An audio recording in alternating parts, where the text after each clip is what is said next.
Hello friends, welcome to आप तक YouTube channel. Friends, अभी हाल ही फिलहाल में कंट्रोवर्सी बहुत ज़्यादा चल रही है। जो भारत को अपन इंडिया कहते हैं और भारत को भारत तो कहते ही हैं। तो एक व्यक्ति हैं जिन्होंने इंडिया से इसको भारत करने को याचिका दायर सुप्रीम कोर्ट में दायर करा है और इस पर लेकर के कंट्रोवर्सी चल रही है। तो आज के इस वीडियो में हम ये जानेंगे कि आखिर वो कौन से व्यक्ति हैं और आखिर उन्होंने ऐसा क्यों कहा कि इंडिया से आप इसको भारत में इंग्लिश वर्ड में लिखो। आपने ज़्यादातर इंडियन जो डॉक्यूमेंट्स जितने भी होते होंगे उसमें आपने ये देखा होगा कि जब इंडिया लिखा जाता है उसमें INDIA, इसको उन्होंने ये कहा है कि आप इसको BHARAT लिखा जाए। इस प्रकार की याचिका दायर की है, मतलब इंडिया से भारत करने को कहा है। तो आखिर क्यों कहा है और इसकी इतिहास में क्या हिस्ट्री रही है और इसके पीछे क्या तर्क है, आज की इस वीडियो में जानने वाले हैं और वो व्यक्ति कौन से हैं। तो सबसे पहले अपन ये देख लेते हैं कि सुप्रीम कोर्ट में आखिर हो क्या रहा है। तो अभी हाल ही फिलहाल में जो चीफ जस्टिस हैं हमारे भारत के, अभी फिलहाल में बोबड़े की छुट्टी हुई है, कारण सुप्रीम कोर्ट में अभी सुनवाई टल गई है और अभी तारीख अभी नहीं आई है। आपको बता दें कि ये दिल्ली के रहने वाले हैं जिनका नाम है किसान नमा ने ये याचिका दायर लगाई है और उनका ये कहना है कि इंडिया का नाम ये अंग्रेज़ों ने दिया था और ये बात भी बिल्कुल सही है, क्योंकि याचिकाकर्ता का ये तर्क है कि देश के असली नाम भारत को ही मान्यता दी जानी चाहिए, जो कि बिल्कुल भी सही कह रहे हैं। तो इसके पीछे जो बदलने का जो कंट्रोवर्सी क्या चल रही है इसको ज़रा समझ लेते हैं।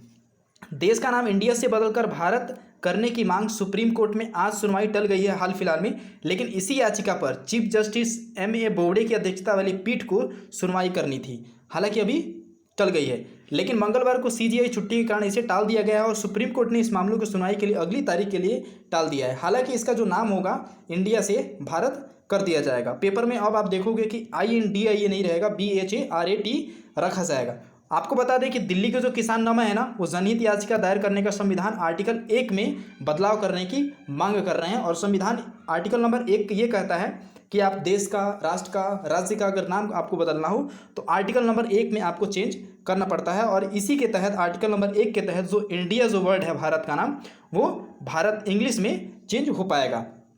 ओके फ्रेंड्स, इसके इतिहास के पीछे आखिर क्या तर्क है आपको बताते हैं कि देश के इतिहास में उन्होंने कहा कि आपको भूलना नहीं चाहिए। याचिकाकर्ता का कहना है कि प्राचीन काल से ही देश में भारत के नाम से जाना जाता रहा है, लेकिन अंग्रेज़ों की 200 साल की गुलामी के बाद भारत को इंडिया के नाम से जाना जाने लगा।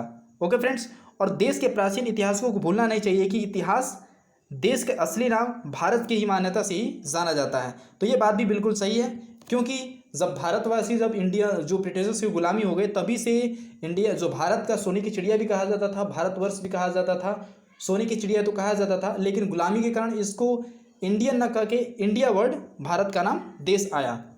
और 1948 में भी ये बात रखी गई थी कि आखिर जो इंडिया वर्ड है उसका विरोध हुआ था 1948 में संविधान सभा में और उस पर भी याचिका दायर की गई थी। हालांकि उस समय ये परिवर्तन नहीं हो पाया था।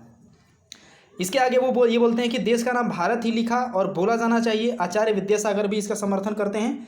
इसके साथ ही उन्होंने कई एग्जाम्पल्स भी बताया कि आखिर देश में आखिर कई चीज़ें अगर बदल सकती हैं तो आप भारत का नाम, जो इंडिया का नाम, आप भारत क्यों नहीं कर सकते। इसके आधार पर उन्हें बेस तर्क रखा कि आखिर अगर मद्रास का नाम आप चेन्नई रख सकते हैं, गुड़गांव का नाम गुरुग्राम कर सकते हैं, तो ऐसे नाम में आपको दिक्कत क्या है, इंडिया को आप भारत करने में क्या दिक्कत होती है। उसी तरह से कई देश हैं जिनके नाम भी चेंज किए गए, जैसे श्रीलंका को छोटा सा देश, जैसे सिलोन पहले कहा जाता था, श्रीलंका को अब श्रीलंका कहा जाता है, ठीक है।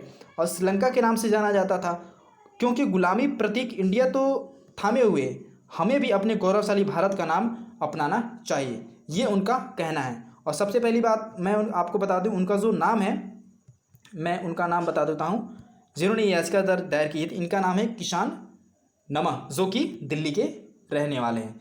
ओके फ्रेंड्स, तो इस तरह के मुद्दों को अपन छोटी छोटी कम समय में चर्चा करते हैं। आशा है आपको ये बात समझ में आई होगी। मिलते हैं अगली द हाइलाइट्स इसी तरह मुद्दे के साथ, तक के लिए इजाज़त दीजिए। जय हिंद, जय भारत।